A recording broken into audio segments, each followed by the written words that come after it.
Now then, I'm having a bit of a tidy up, and we have a 24 volt, I suppose it's a small forklift type charger. It's an industrial charger, put it like that, and I want to see whether it's worth keeping or whether it's going to get recycled. So let's investigate, shall we?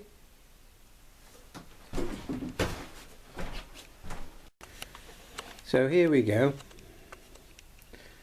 Come on, focus.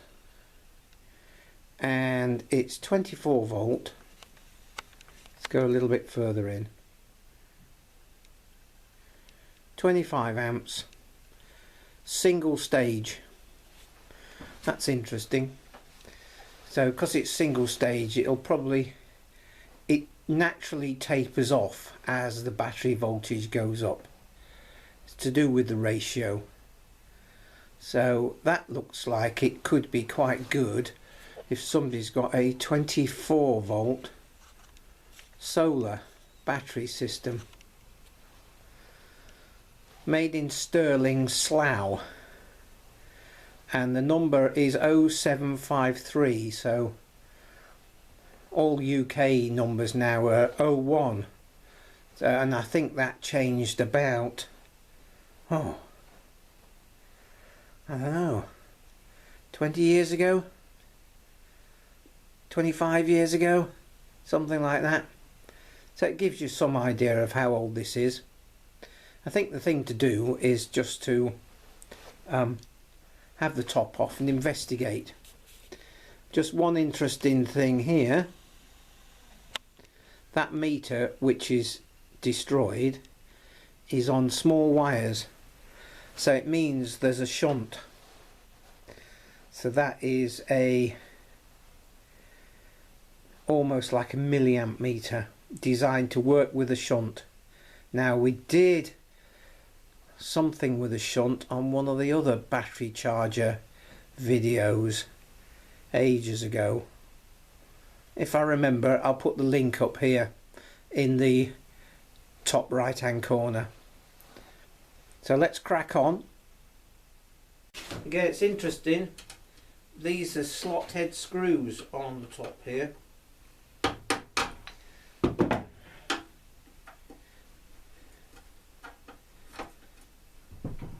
And because this is of some age, I have great hopes that it'll have a decent sized transformer in it and big diodes.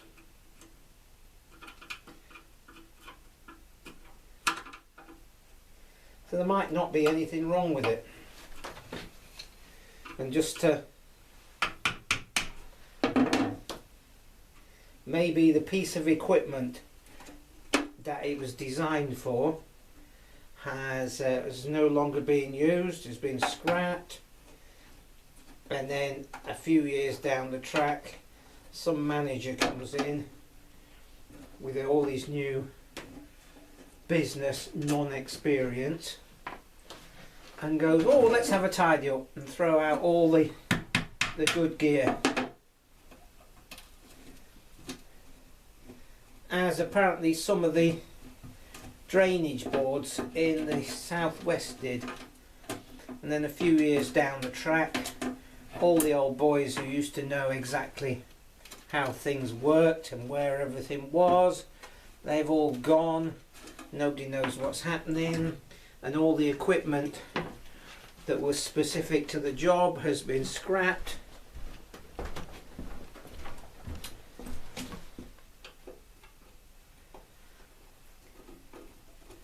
So tidy outs are a thing that must be tempered with common sense. Right, well that's the top off. Whoa! What have we got? We've got a contactor.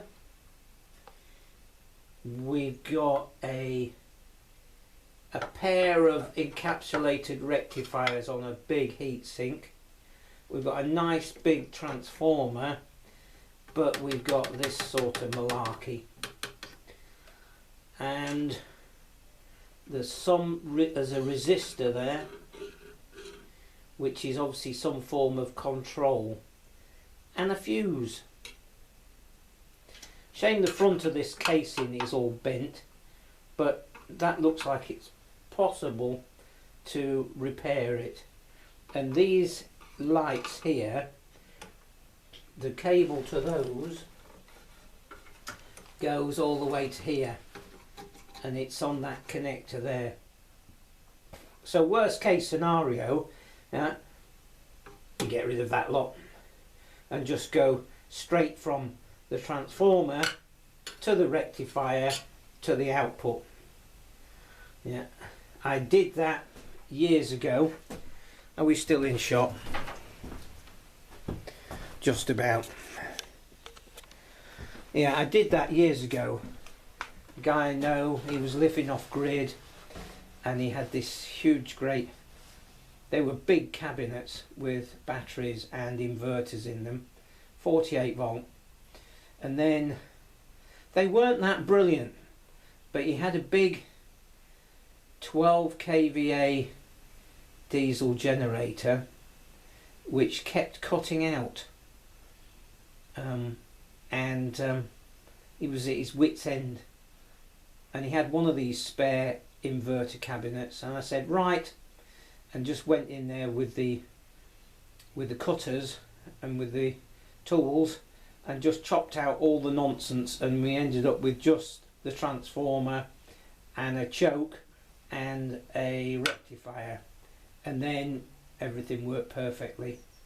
So these sorts of things are fine where you've got somebody using them who hasn't got a clue, doesn't know what's going on, and so you just plug it in and it looks after itself.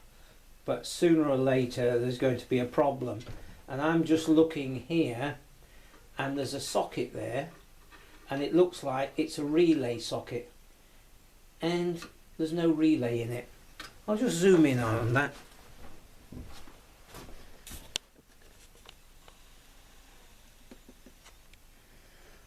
Come on, focus. There it is. So we have a relay missing.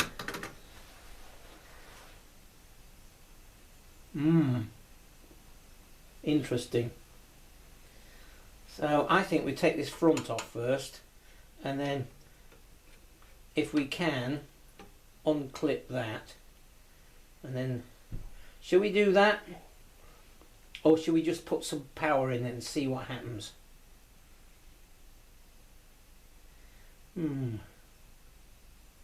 Let's work it out. Look what I found in the bottom of the case. It's a transformer, and I'm assuming it goes there. Okay, and the other thing I found is a relay. So we could, I'm not sure whether this just pushes onto those pins, but it looks like, no, they're wrapped cables, soldered. I'm inclined to ignore that lot and just wire it back to basic principles. So the only wiring that comes to this board comes along here, and it goes to the indicators and the switch, and then it's all over the place, and comes to the contactors. So we could try and fix this, but we don't know if there's another problem on the board. It's clearly been dropped from a great height, and that transformer just kept going. These are the output cables.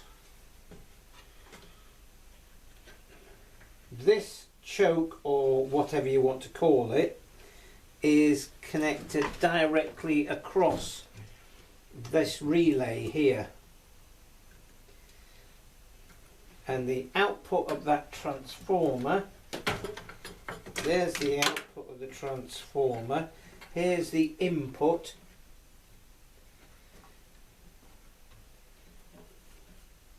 into that coil, which is the mains one, and obviously this coil here, rather than being coaxially wound, they're separate coils. So this is the DC out. We've got one wire there, and where's the other one gone? Oh, there it is. Yeah, so there's the DC out. There's the AC in, and it's interesting and quite nice actually that we have what looks like a choice of ins, as it were. We've got one neutral and several lives, so, or live tap-ins. And that would of course mean that you can adjust the charge rate. Let me just zoom in on that. So there's the output coil. There is the mains input coil, and that wire there goes to that connector there. Focus. So I'm assuming that those 3 or 4 connectors on the right hand side are the choices of live, and the one over there is neutral. So I'm thinking that we'll chop everything out and just put some lives into that. That way all the contactors and everything are removed, and it's a straight 24-volt battery charger. Okay, we've been hacking a few things apart. A few things of notable interest are, there is the shunt, and that is for the meter, and it is reasonably interesting in so much as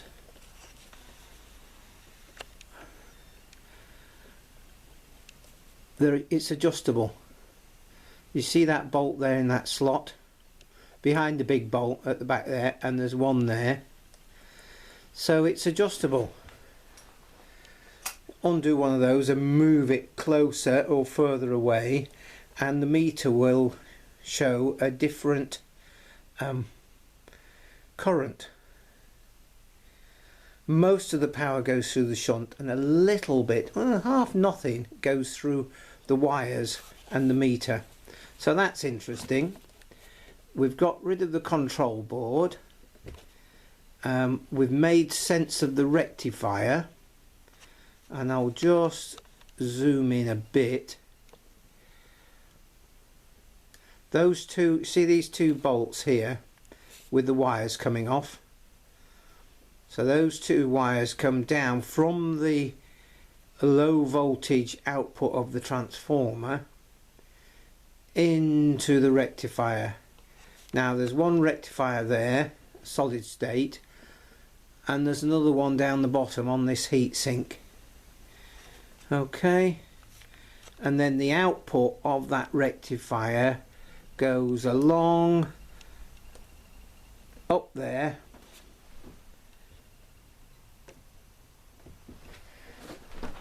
comes along here, these 2, which goes down to, one connection is the negative out, the other one goes to the shunt and then comes through the fuse to the other output. And I don't know what these 2 wires are, but they're connected to the output as well and have been chopped off. So we just have to be a bit careful of those.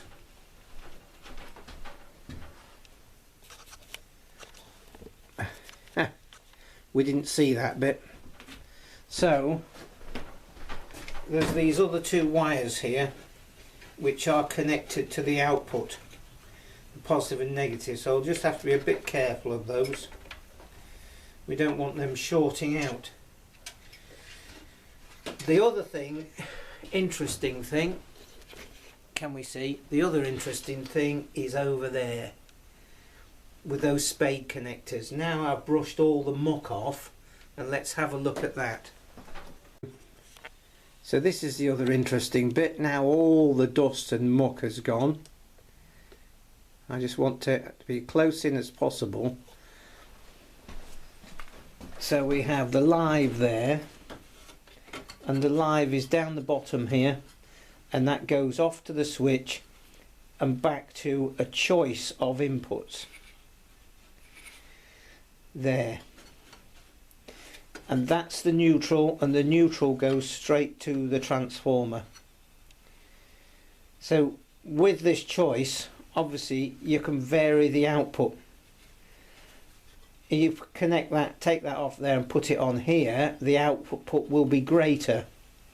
So if you want to use this as a battery charger from a generator for an off-grid solar system, then you would probably want it over here. But you might want to change it, and you could put a break before make switch, so that you could switch from one to the other, or just something you pull out which is better, like a double pronged socket or a plug. You pull it out and put it in another socket, so you can't possibly get it wrong. It's either in that one or that one. So that's that. And if you wanted, say for instance you had a battery system with solar and wind, but also you've got some grid connect solar panels, and spring and autumn you want to also trickle charge your batteries during the day when your main grid panels are working, you could put it on this end and it will trickle charge at a lowish rate, and of course the lower the batteries get, the higher the rate will be, and that could be on a timer. Yeah, so 10 o'clock in the morning it comes on, 3 in the afternoon in the UK it goes off. Yeah, so you know, you've got a choice, and the choice is great. It's absolutely wonderful. So we've got all this organised now. I think the best thing to do would be to get a couple of 12 volt batteries, wire them in series, and some big jump leads, stick some mains in here, switch her on and stand well back. Let's do it. Before I connect these, I want to make sure of the polarity. The fuse looks like it's on this one, which to my mind looks black, but I'm partially colourblind, so who knows. So we'll just connect this up, and with our quick connect,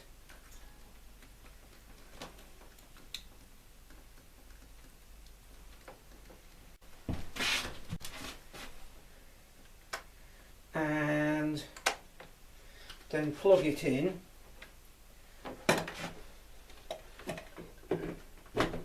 and then just go and switch it on. And I've got my meter here. Prepare for sparks and bangs. Nope. Do we hear a hum? We don't hear a hum.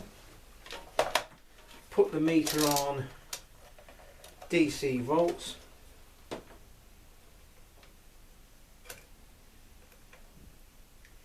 We've got nothing. Okay, stick it on AC, and we have, there's the neutral, and there's the AC. Where's the live? The live is there. So we've got live coming in.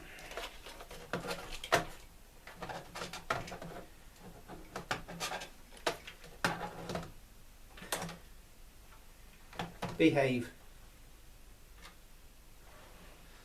You probably can't see that. Just take my word for it, we've got live coming in. So I suspect that switch there is what you would call faulty.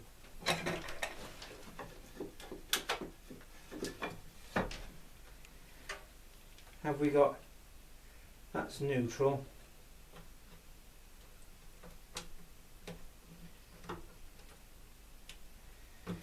Right, that switch is faulty.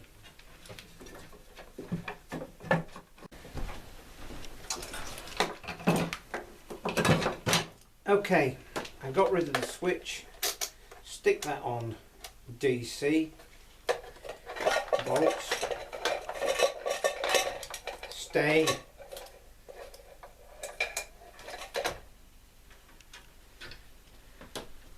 can we see the meter? We can.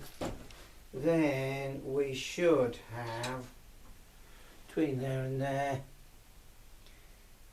25.9, and is it the right way around? That's right, it is.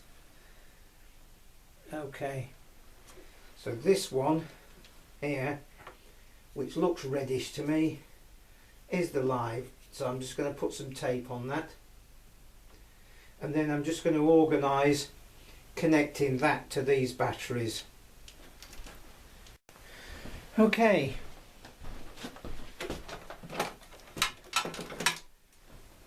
we have got two 12-volt batteries showing 12.7 and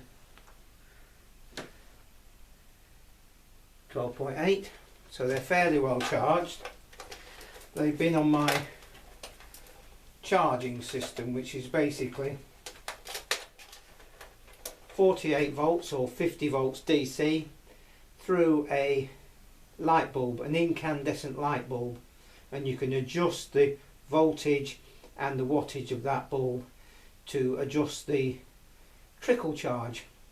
So there's nothing else, it's 50 volts DC through the light bulb to the positive of the 12-volt battery, and then negative to negative, and it just trickle charges very, very gently.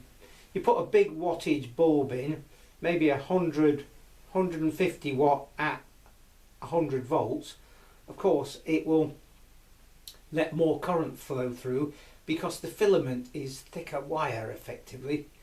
So a 40 watt at 240 volts, perfect. You know, you don't need to take them off, they'll just trickle really, really gently.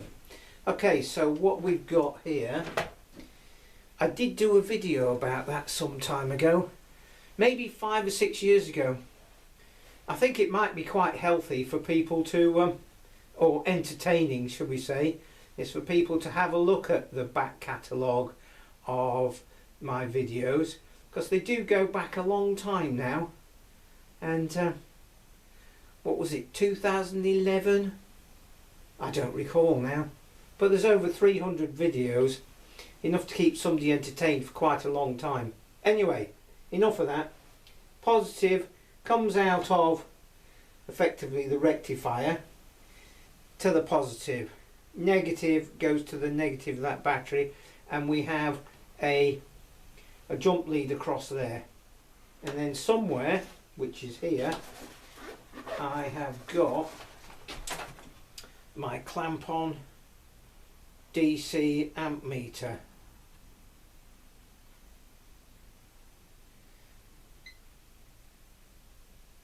And that's zeroed as near as damn it. So we are switched on, we're on the 250 volt input, little bit of a spark there, and we're showing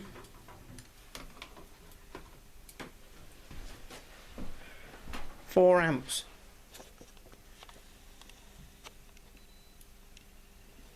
And going down.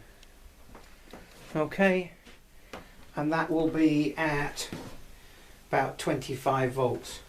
So what I propose now is I'm going to switch the mains off and change the input, and we'll go as far as we can see. Bear in mind these batteries are fairly well charged. What we're on, DC.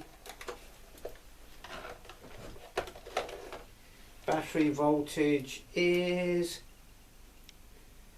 31.9. So they are fairly well charged.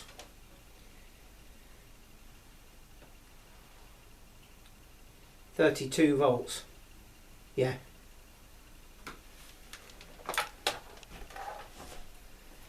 Okay, and that of course is the difference between at rest voltage and on charge voltage. Now, if a battery is quite flat or low, then when it's being charged, the voltage will rise gently. But at fully charged on a lead acid battery, it should show something like 2.6 volts per cell. Okay, and and then people go, oh, it's showing 30 volts. But then when it stops charging, it shows 24 or 25. Well, that's perfect. Well, 25 and a half, 26 would be perfectly normal. Then you put a big load on it from your inverter and it will pull it down to 24, 24 and a half. But when your big load pulls the battery voltage down below 24 into the 23s and 22s, then you know your batteries are flat. Again, I've done loads of videos about this. So look at the back catalogue. Right, where was I? Oh yeah, I'm just going to switch stuff off and adjust that input. I'll switch it off here. So remove it from the 250 and put it on the 220. So it won't go on there. Let's put it on the 230. Contact. And the current went up to 4.6. But you know, we are talking about fully charged batteries.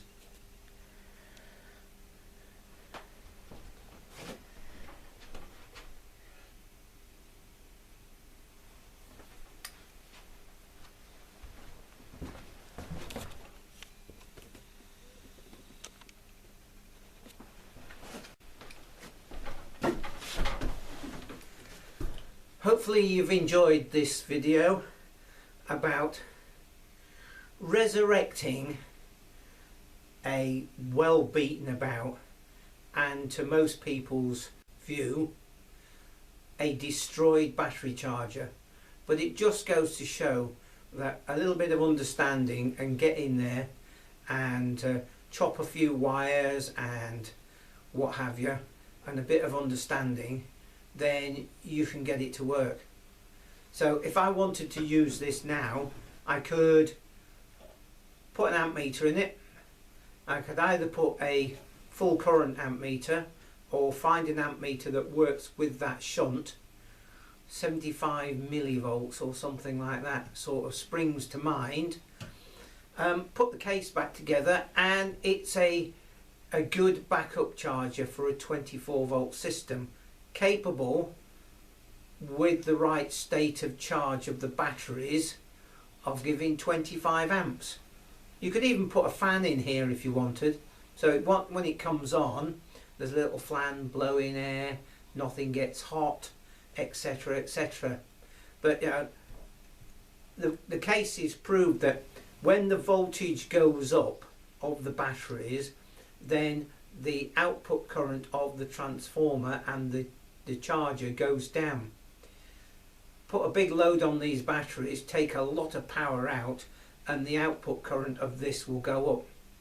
So in the winter, because some of you will be aware, we've got a big solar grid system and a turbine and some solar connected to batteries, then in December, when things are pretty miserable and grey, we sometimes have a backup charger like this, but on 48 volts, and that will just sort of, during the hours of daylight, it will increase the charge into the batteries and keep them healthy.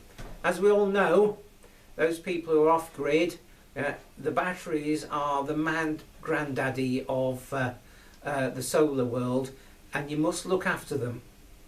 So hopefully you'll look after me and click that like, that thumbs, whatever you want, and if you've not subscribed, please do so, and go to my channel page if you'd be so kind, and under about there's the links to my books. I will catch up with you soon. Cheers for now.